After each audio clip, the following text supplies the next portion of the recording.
इस वीडियो में हम लैडरिंग सीखेंगे। यहाँ पे ये एक क्वेश्चन है जो कि हमने सॉल्व करना है और लैडर नेटवर्क प्रिपेयर करना है, ठीक है। तो यहाँ पे क्वेश्चन है 3 activities F G and H are to be performed. 3 activities को परफॉर्म करा जाएगा इन द सेड सीक्वेंस। मतलब एफ पहले प्रिपेयर करनी है, फिर जी, फिर एच। इस तरीके से इसी सीक्वेंस में हमने एक्टिविटीज़ को परफॉर्म करना है। And for the whole stretch of the project need 15, 21 and 27 days. मतलब यहाँ पे F को हमें 15 डेज लगेंगे, G को 21 और H को 27 डेज लगने वाले हैं respectively. If a ladder network is adopted with 1/3 of each activity as the laddered activity. हर एक एक्टिविटी की 1/3 एक्टिविटी हमें बनानी है जो कि एक लैडर्ड एक्टिविटी होगी। मतलब एक एक्टिविटी का सब एक्टिविटीज़ बनानी है 3, ठीक है। एफ़ को जैसे हमने F1, F2 और F3 लिख दिया, ये हमारी 3 लैडर्ड एक्टिविटीज़ हैं। और इस एक्टिविटीज़ को 1/3 करना, मतलब इसका टाइम जो होगा वो 1/3 हो जाएगा। 15 डिवाइडेड बाय हम 3 कर देंगे, हर किसी के लिए ये करना है। 21 डिवाइडेड बाय 3 और 27 डिवाइडेड बाय 3, जो कि हर एक सब एक्टिविटी का टाइम हो जाएगा। मतलब यहाँ पे 15 डिवाइडेड बाय 3 5 आ जाएगा। ये सारी की सारी एक्टिविटीज़ को 5 डेज लगने वाले हैं, F1, F2 और F3 को, ठीक है। सेम वे में G1, G2 और G3 जो है, इसको टाइम कितना लगने वाला है, तीनों एक्टिविटीज़ को यहाँ पे 21 डिवाइडेड बाय 3 यानी कि 7 डेज लगने वाले हैं।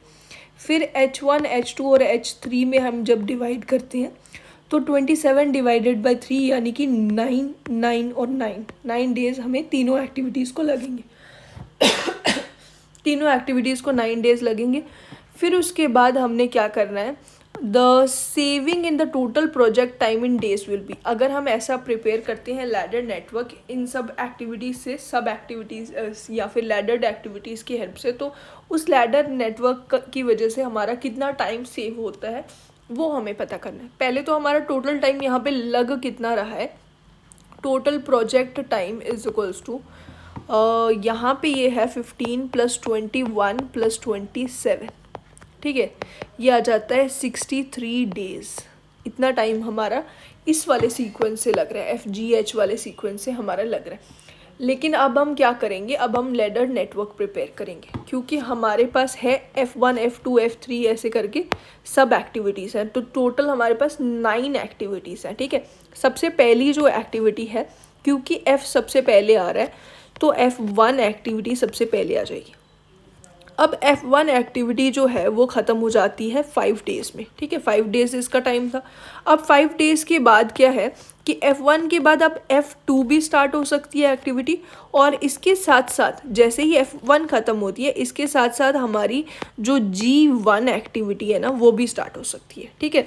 तो F1 को 5 डेज़ लगे, F2 जो है इसको भी 5 डेज़ लगेंगे, और ये 10 डेज़ के बाद F2 ख़त्म होगी। और G1 को कितना टाइम लगेगा, 5 डेज़ के बाद ये स्टार्ट हो रही है और इसको टाइम लग रहा है यहाँ पे 7 डेज़, ठीक है। तो 5 + 7 यहाँ पे 12 डेज़ के बाद G1 ख़त्म हो जाएगी, ठीक है। और अब मैं आपको बता देती हूँ कि G1 के ख़त्म होने के बाद H1 स्टार्ट हो सकती है। इस तरीके से डॉटेड आपको इसको शो करना है, H1 स्टार्ट हो सकती है। अब डमी की हेल्प से आप इसको शो कर सकते हो, ये H1 अब हमारी एक्टिविटी स्टार्ट हो सकती है। मतलब ये 12 डेज़ के बाद ही स्टार्ट होगी। अब यहाँ पे H1 स्टार्ट हो जाएगी और ये कितने डेज़ लेगी, 9 डेज़ लेगी, ठीक है। तो ये कितने टोटल डेज़ कितनी ले लेगी, मतलब इस H1 ख़त्म कौन सी डे पे होगी, 12 + 9 यानी कि 9, 10, 11 और ये 21 डेज़ के बाद H1 ख़त्म होगी। अब हम फिर से आते हैं पिछली वाली जगह पे। F2 जो है वो हमारी 10 डेज़ के बाद ख़त्म हो गई थी, उसके बाद हम F3 को स्टार्ट कर सकते हैं, ठीक है। F3 जो है वो 10 डे के बाद स्टार्ट हो जाएगी, मतलब 10th डे के बाद F3 हमारी स्टार्ट होगी 11th डे पे, और इसको भी 5 डेज़ लगेंगे। मतलब कि ये 10 + 5 15 डेज़ के बाद ये ख़त्म हो जाएगी, ठीक है। F1 F2 F3 तीनों ख़त्म हो चुकी है। अब एक और चीज़ आपको बता देती हूँ कि F2 के ख़त्म होने के बाद, सिर्फ और सिर्फ F2 जब ख़त्म होती है उसके बाद ही G2 स्टार्ट हो सकती है, ठीक है। अब G2 यहाँ पे स्टार्ट हो जाएगी कितनी देर के बाद, ये 10 डेज़ में ख़त्म हो रही है F2, और G1 जो है उसके भी ख़त्म होने के बाद G2 को स्टार्ट होना है।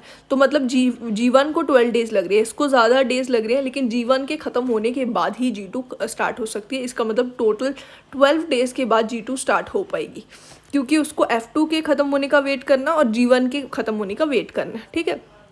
तो G2 जो है इसको 7 डेज़ लग जाएंगे, 7 + 2 हो गया हमारा 9, और इसको टोटल 19 डेज़ के बाद ये ख़त्म हो जाएगी G2, ठीक है। अब G2 के ख़त्म होने के बाद यहाँ पे हमारे पास G3 कब स्टार्ट होगी, G3 सिर्फ और सिर्फ F2 जब ख़त्म होगा उसके बाद हमारी G3 स्टार्ट होगी एक्टिविटी।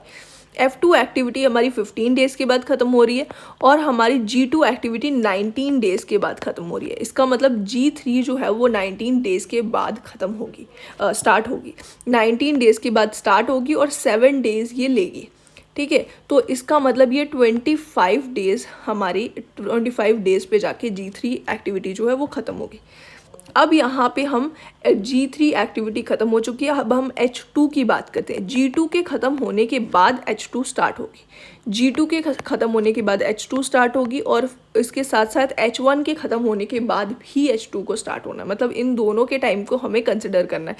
H1 को ख़त्म होते ही मतलब 21 डेज़ के बाद H1 ख़त्म हो रही है, और 19 डेज़ के बाद G2 ख़त्म हो चुकी है।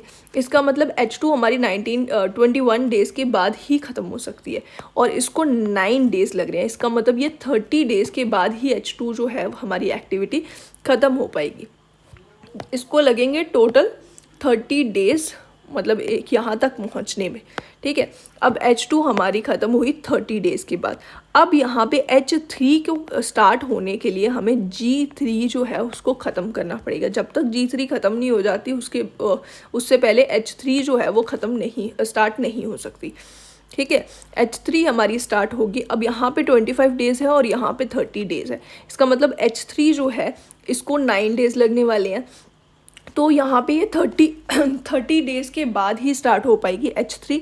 तो ये आ जाएगा 39 डेज़ के बाद जाके H3 ख़त्म होगी। और अब हमारी इस पॉइंट पे सारी की सारी सब एक्टिविटीज़ ख़त्म हो चुकी है। F1 ख़त्म होगी, F2 ख़त्म होगी और F3 ख़त्म होगी, G1 ख़त्म होगी, G2 ख़त्म होगी, G3 ख़त्म होगी, H1 H2 और H3 हमारी सारी एक्टिविटीज़